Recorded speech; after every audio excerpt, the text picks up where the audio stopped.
When you've spent 5 years trying to be the perfect husband, showing up, staying loyal, working hard, you don't expect the person you love most to tear you down with one sentence. That's exactly what my wife Amber did one night after a fight. About something so small, I don't even remember what started it. She rolled her eyes and snapped. Maybe if you weren't so lazy in bed, I wouldn't be so bored all the time. I froze. That wasn't just an insult. It was an ambush.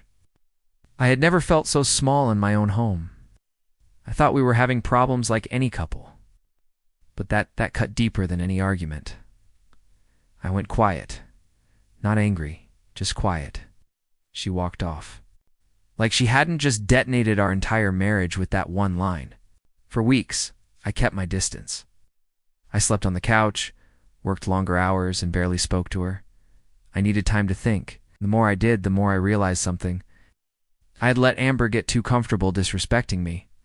This wasn't the first jab, just the most vicious. She used to joke about how boring I was, how her friends' husbands were more ambitious. That night, I decided something needed to change. It would start with me. I got back into the gym. I cleaned up my diet.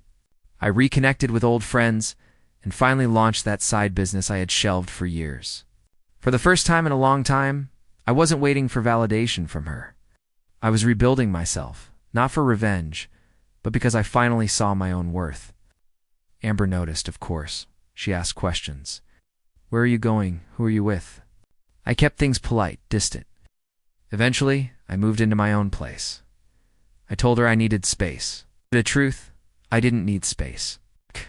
I needed distance from her attitude, her words, and the version of me she tried to keep small. It wasn't long before her tone shifted. Suddenly, she was texting me more, trying to make small talk, sending old pictures of us. Remember this trip, she'd write? I didn't respond.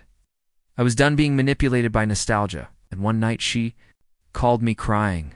I'm sorry, she said, for everything. I didn't mean what I said. I was just angry. I miss you. I stayed silent. Then she added, You've changed so much. You look amazing. I've heard from people that you're doing really well. I want to fix things.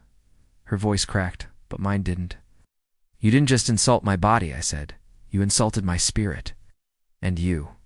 Didn't think twice until you saw me thrive without you, she begged.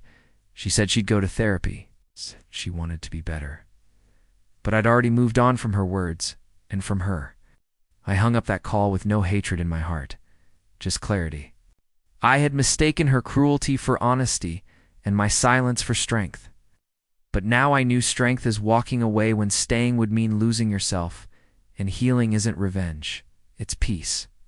Now I'm with someone new, someone who doesn't measure. Love by performance, but by presence. Amber still messages sometimes, but I don't answer because the version of me she disrespected no longer exists. The man I've become has no room for someone who only saw his worth after it was too.